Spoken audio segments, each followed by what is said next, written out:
Hey everyone, today Keegan and I will be taking you through the best motorcycle touring gear for beginners, and it's also going to be at entry-level prices.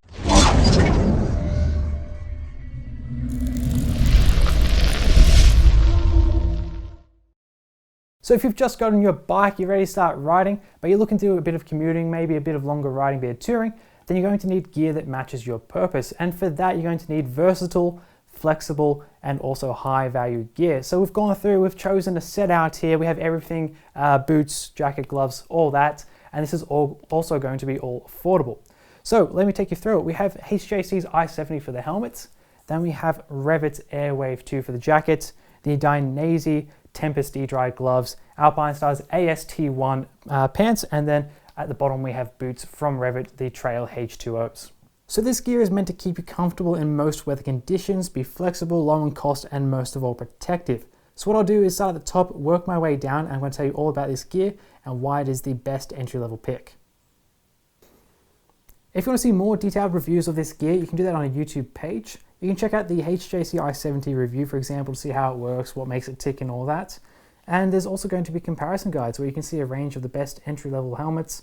You can check that out, as well as all kinds of other reviews and guides too. Alright, so let's kick things off with our pick for the helmet, the HJC i70. And we chose this because of value, top value helmet. It's going to have one of the best dollar to feature ratios around, and also in terms of quality. So it's going to come with a polycarbonate shell, two different shell sizes, 1650 grams, nothing out of the ordinary there, what we would expect. The visor is going to be easy to swap. It has a drop-down internal sun visor. It's going to also give you pretty good noise isolation, good wind isolation, and even better is that we have a Pinlock anti-fog lens insert in the box. That itself really helps to drive up the value of the helmets. So ventilation is pretty strong as well. Then the inner liner is antibacterial, it's moisture regulating. Overall, pretty comfortable. Then underneath everything, quality is there, it's got good finishes. So this full face helmet comes with everything that you could want and doesn't compromise on features or quality. And it's really this versatility as well, which makes it a top pick for value. I mean, what more could you need from a helmet?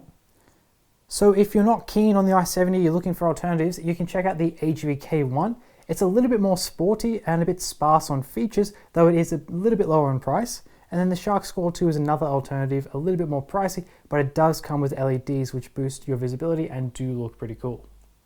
So when it comes to jackets, there are lots of options out there. There's also plenty of options for different kinds of riding seasons. Now, you're not going to get anything leather at this kind of price point, but textile is hardly a compromise because it does bring so much to the table. This jacket here, the Revit Airwave 2, a little bit more summery, a little bit more warmer weather orientated because it is mostly mesh, allowing a lot of air through. So you can see mesh, with mesh here, mesh panels on the back as well. But for the rest, it's going to be made out of PWR and Lorica, high impact areas, giving you plenty of abrasion resistance. And for extra protection in the shoulders and the elbows, the forearms, we have CE certified protectors as well. Though if you do want a bit more armor, you can add a back protector if you like. So at 180 euros or about $200, you get a lot of ventilation and overall a very comfortable jacket with plenty of value. If you want a bit of waterproofing though, you might want to pick up a waterproof exterior jacket just to be safe. So for alternatives, there are plenty. If you're looking for more versatility though, maybe check out the Dainese Tempest D Dry. It's a very interesting option, coming in 230 euros. It'll give you a waterproof D Dry liner, decent ventilation, and also protection. So for the gloves, we chose Dainese Tempest D Dry. D Dry is a big thing here, we'll get to that in a moment. These gloves come in about 80 euros, 100 US dollars. That's for the short cuffs, these ones here. You can as well get the longer cuff glove, which is going to be just a little bit extra, but give you a bit more protection as well. So these gloves, D Dry is that big feature, going to keep you dry, going to let your sweat evaporate a little bit. Plenty of versatility because of that. You can wear them in most kinds of weather. It's also a thermal lining in it, not particularly thick, so it's not going to be the best in winter, but it's also not going to be super warm during summer. So you get like kind of best of both worlds there. Now for the knuckle protector here, Comfort Tech, made out of like TPU, nice impact absorption through that. And then for the rest, we just have like some double stitching. We have double stitching, double panels, synthetic suede on the palm as well. And we also do have some little bubbles here for a bit more impact absorption. Then the gloves are CE Cat 2 certified, so they are legally protective. Plus you do get a smart touch finger, meaning that you can use a touch screen. These are just low cost, flexible and safe gloves. So other options include the Revit Sand 3. It's coming in at a little bit more cost though, with more armor and without waterproofing. Then Alpinestars has the faster short cuffs, which offer some goat skin leather, but again, no waterproofing. So riding pants come in all kinds of shapes and sizes and styles, from leather to jeans to chinos. We've chosen these, Alpinestars AST-1 WP pants, and the WP stands for waterproof. Top aspect of these pants. Getting waterproof pants is a big priority for me. I think it's really the most important when it comes to pants, apart from armor, of course. And basically, these are very popular. They give you good versatility, and they're going to be very high in value. They're not going to break the bank to get that waterproofing. Now, protection comes from CE certified knee protectors and a bit of foam padding in the hips. It's also going to have abrasion resistance coming from the multi-fabric poly shell and also ballistic nylon reinforcements. And you're going to get all this for about 170 euros or $200 as well. And that means it falls nicely into the entry-level category. And now if you want something a little bit different, you could also try out the Revit Airwave 2 pants. It's going to combo very nicely with a jacket, going to give you plenty of ventilation, though it does lack in terms of waterproofing. And in terms of commuting, that's not going to be the best. I personally find it's easier to wear a waterproof overcoat than waterproof over pants.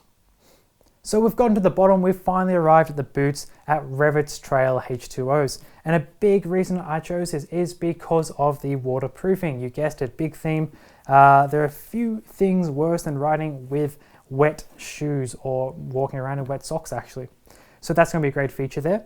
And then it's also going to be made primarily out of leather. And at this kind of price point, 200 euros, 230 US dollars, leather is a very good option.